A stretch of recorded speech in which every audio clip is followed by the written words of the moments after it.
Si on devait retenir une seule œuvre de l'année 2019, ce serait assurément Demon Slayer. Que l'on apprécie ou non la série, il est indéniable qu'elle a su marquer l'histoire. Et à ce niveau-là, j'exagère pas du tout. Devenant le manga le plus vendu sur une seule année avec 50 millions d'exemplaires sur le premier semestre de 2020, Kimetsu no Yaiba a eu l'effet d'une bombe dans le monde de la japanimation et des mangas. Apportant un nouveau souffle à des magazines comme le Weekly Shonen Jump ainsi que de nouveaux lecteurs et spectateurs, c'est une industrie entière qui revit simplement grâce à un seul manga. Seulement, voilà, le 11 mai dernier, alors que la France rentrait dans sa première phase de déconfinement, le manga Demon Slayer touchait à sa fin. Même si cette nouvelle a pu attrister les fans, il y a plusieurs points importants à retenir. Premièrement, il est remarquable qu'une œuvre étant à son sommet de popularité ne cherche pas à s'allonger pour générer encore plus d'argent au dépit de son histoire. Mais d'un autre côté, le fait que cette fin soit annoncée depuis quelques temps, ça a également aidé à populariser encore plus l'œuvre et à inciter plus de personnes à faire l'acquisition des mangas. Donc en soi, et c'est tout bénef. De plus, si son manga a autant explosé en termes de vente, c'est grâce à son adaptation en animé qui l'a propulsé au devant de la scène. Ainsi, l'animé étant géré par le studio Ufotable, il est raisonnable de croire qu'on risque d'avoir beaucoup de temps d'attente entre chaque saison, si bien qu'on va manger du Demon Slayer encore de nombreuses années. Et quand on voit que même 2 mois après sa fin, le manga est toujours largement au top des ventes, on comprend clairement que même si l'œuvre génère une immense hype à l'heure actuelle, il est clair et net que cette hype en question ne disparaîtra pas aussi vite qu'elle est apparue. Donc c'est super, hein, ça annonce que des beaux jours pour l'industrie du manga, mais c'est pas pour autant qu'il faut se reposer sur ses lauriers, hein, comme on dit, il faut battre le fer quand il est chaud.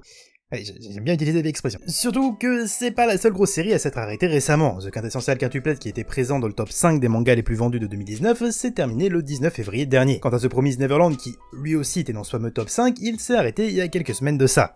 Et c'est pas tout. Même un manga comme Shingeki no Kyojin, qui fait parler de lui depuis plus d'une décennie et qui restera à coup sûr dans les mémoires comme étant un pilier de l'industrie, arrivera au bout de son voyage fin 2020, début 2021. Tout ça sans parler de Haikyuu, qui lui se terminera la semaine prochaine au moment où sort cette vidéo. Ainsi, quand on voit que sur les 10 mangas les plus vendus de 2019, 5 seront terminés en 2020, on comprend la nécessité à ce que de nouvelles œuvres émergent. Bien évidemment, One Piece est toujours là pour tenir à peu près la baraque, mais s'approchant des 100 tomes, il est clair que l'œuvre ne pourra pas conquérir un nouveau public. Heureusement, ça, Demon Slayer a su le faire en installant sa dictature, si bien que désormais tout le monde cherche à savoir qui sera son digne héritier. Et forcément, il y a certains noms qui sont revenus plusieurs fois. On peut parler de Spy X Family, que j'avais déjà évoqué l'année dernière, et qui réussit l'exploit de faire beaucoup parler de lui sans avoir encore eu d'adaptation en animé, ni en étant un gros titre du Jump, puisqu'il est uniquement publié sur leur site web. On trouve également Actage, sur lequel je vais pas me prononcer, puisque je le connais uniquement du fait qu'il se trouve toujours dans le top 10 des mangas les plus vendus de la semaine. Il y en a bien évidemment d'autres, hein, le but c'est pas tous les présenter, ni non plus de s'attarder sur les ventes de mangas actuels, hein, même s'il y aurait beaucoup de choses à dire. Cependant, si j'ai fait cette vidéo, c'est pour vous parler d'un manga que beaucoup voient comme le nouveau Demon Slayer. Alors, l'expression est dégueulasse, mais je trouvais intéressant de parler de cette œuvre-là aujourd'hui, d'autant plus qu'elle va avoir le droit à son adaptation en animé d'ici fin 2020, d'où le titre de la vidéo. Alors, bien évidemment, hein, ça veut pas dire que c'est forcément l'animé qui va tout exploser cette année, hein, ça se trouve, je me trompe. D'ailleurs, n'hésitez pas à me dire en commentaire quel est selon vous le ou les animés qui vont cartonner dans les mois ou années à venir, mais je peux vous assurer que cette œuvre-là va faire beaucoup de bruit. Bref, je veux bel et bien parler de Jujutsu Kaisen. Bon, Jujutsu Kaisen, c'est un manga qui a débuté sa publication en mars 2018, ce qui fait qu'il compte à ce jour plus de 210 chapitres, et vu le succès qu'il a déjà rencontré, logique qu'une adaptation en animé arrive. Par ailleurs, l'annonce de son adaptation a beaucoup plu aux fans, il y a qu'à voir les vues sur le trailer, alors même si en soi c'est rien comparé à SNK, c'est déjà pas mal. Le point intéressant, c'est que c'est le studio MAPPA qui est aux commandes de l'animé de Jujutsu Kaisen. Alors pourquoi je dis que c'est intéressant? Tout simplement car le studio est en train de tout exploser pour 2020. Après avoir récupéré les droits de SNK pour la saison 4 ainsi que ceux de The God of High School, un manhwa dont le premier épisode est sorti il y a quelques jours de ça et qui clairement possède un énorme potentiel, ils ne se sont pas contentés de ça, puisqu'ils vont aussi adapter l'une des nouvelles pépites du Jump, et tout ça la même année. Et autant vous dire que leur choix en termes d'œuvres adaptées n'est pas anodin. Bon,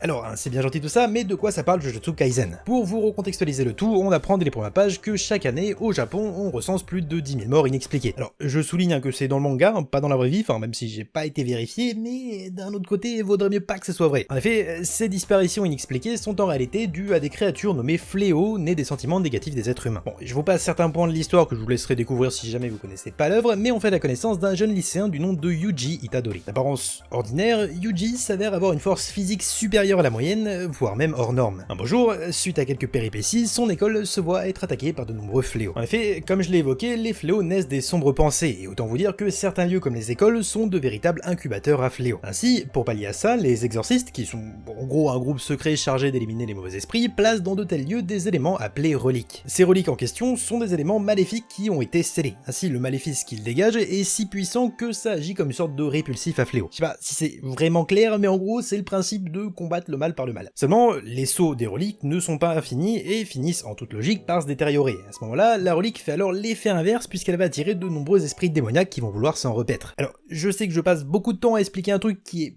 pas forcément ultra important pour l'histoire, mais c'est tout de même nécessaire à la compréhension du synopsis. Bon, dans l'école de Yuji, la relique placée est extrêmement puissante, seulement elle est arrivée au stade où elle commence à se détériorer. Du coup, c'est un peu la merde, mais pour ne rien arranger, une élève du club d'occultisme se décide à enlever le sceau de la relique, sans savoir bien évidemment la réelle nature de l'objet, ni le danger auquel elle s'expose. La suite, vous la connaissez, puisque je l'ai plus ou moins évoqué plus tôt, mais elle va donc briser le sceau et amener une invasion de fléaux. Alors, pause oui, je l'ai pas précisé, mais il y a des scènes un petit peu dégueu, hein, rien de fou, d'ailleurs on y reviendra un peu plus tard en détail, mais voilà, si jamais vous êtes très sensible, bah je vous préviens. Bref, c'est la merde, heureusement Megumi, un exorciste, a été dépêché pour régler la situation. En faisant la rencontre de Yuji, ils vont tous deux s'allier pour faire face aux fléaux qui s'en prennent au lycée. On se dit que tout va bien, hein, sauf qu'ils se font soulever très rapidement. Yuji, comprenant alors que les fléaux sont là pour dévorer la relique afin de gagner en puissance, il se décide à les devancer et à avaler leur relique. Seulement, cette relique était un doigt de démon. Pas n'importe lequel, celui de Sukuna, un être maléfique et surpuissant. En l'avalant, il se fait donc posséder par Sukuna, mais arrive finalement à contrôler sa possession et à éradiquer les fléaux aux alentours. Bon, pour vous la faire courte, parce que bon, ça fait quand même longtemps qu'on est sur le résumé, suite à cet événement, Yuji est donc emprisonné par les exorcistes qui souhaitent en premier lieu le tuer, puisqu'il est devenu en partie l'hôte de Sukuna. À ce moment-là, on fait la connaissance de Satoru Gojo, un éminent exorciste reconnu par tous pour sa grande puissance, qui va en décider autrement. En effet, le doigt de Sukuna qu'a avalé Yuji n'est pas le seul, il en existe 20 au total. Seulement,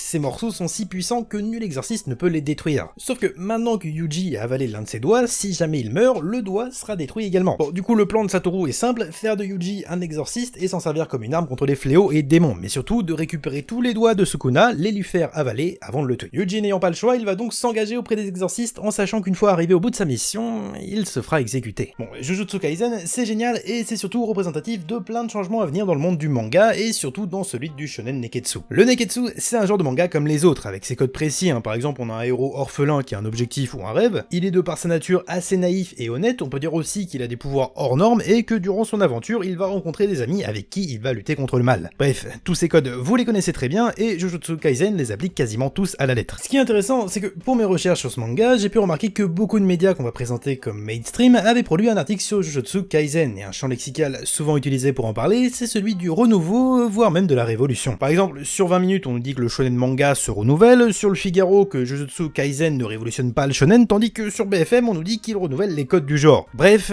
vous l'avez compris, il y a eu de tout et de son contraire, et c'est vrai qu'on pourrait me reprocher d'avoir cité uniquement des médias généralistes et pas spécialement spécialistes, hein, tout simplement dans le domaine, mais j'estime que chacun est libre de donner son avis. Sinon, clairement je ferai pas de vidéo pour parler d'anime et de manga. C'est donc dans cette démarche que j'aimerais revenir sur le propos principal de cette vidéo. À mes yeux, Jujutsu Kaisen ne révolutionne et ne renouvelle rien. Cependant, je pense quand même qu'il va faire beaucoup parler de lui dès sa sortie en animé et qu'il va devenir un pilier de la nouvelle génération de Jump. Bien évidemment, je vais vous expliquer pourquoi. Déjà, qu'est-ce que ça veut dire révolutionner ou renouveler les codes d'un genre? Je pense qu'à ce niveau-là, chacun a sa définition et sa vision de la chose, mais j'aimerais quand même apporter mon grain de sel. On va faire simple et citer une œuvre comme exemple pour chaque cas. Par exemple, One Piece a su renouveler les codes du shonen neketsu s'inspirant directement de Dragon Ball, qui était à cette époque le porte-étendard du genre et la référence la plus connue dans le domaine. Oda a donc pris l'initiative de construire son histoire à l'inverse de celle de Dragon Ball. Ainsi, il a gardé les mêmes codes premiers, mais il a fait quelque chose de différent, de nouveau. A contrario, une œuvre comme SNK, qui au passage est bel et bien un shonen, ça sert à rien de me dire oui mais enfant c'est marqué seinen sur les tomes, donc t'as tort, puisque le manga a été publié dans un magazine shonen et est désigné comme un shonen. Eh bien on le voit souvent être désigné comme un neketsu, et des fois non. La raison est simple, c'est qu'à mes yeux, Shingeki no Kyojin est un shonen neketsu qui révolutionne son genre. Je vais pas m'attarder sur le pourquoi du comment, parce que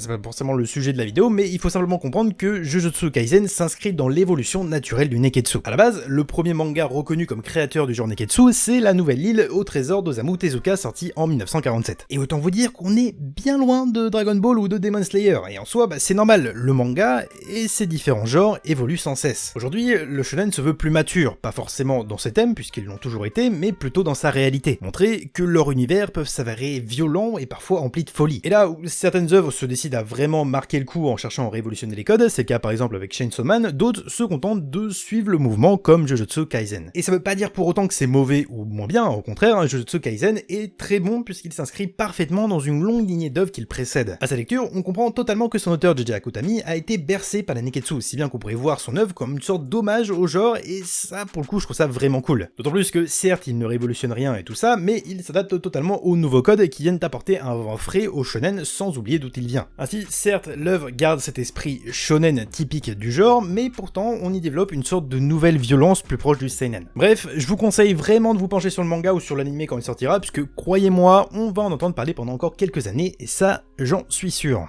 Bref, voilà ce qui clôt cette petite vidéo de reprise, j'espère qu'elle vous a plu, en tout cas je suis content d'être revenu parce que mine de rien vous m'aviez manqué. N'hésitez pas à lâcher un pouce bleu et à vous abonner, je vous rappelle que le lien pour One Punch Man Road to Hero 2.0 est disponible en description, donc foncez y jouer, c'est du pur bonheur. Mes réseaux sociaux sont également en description, venez me follow, on s'y amuse bien. Bref, sur ce je vous dis à bientôt pour une nouvelle vidéo, c'était Ninky, ciao.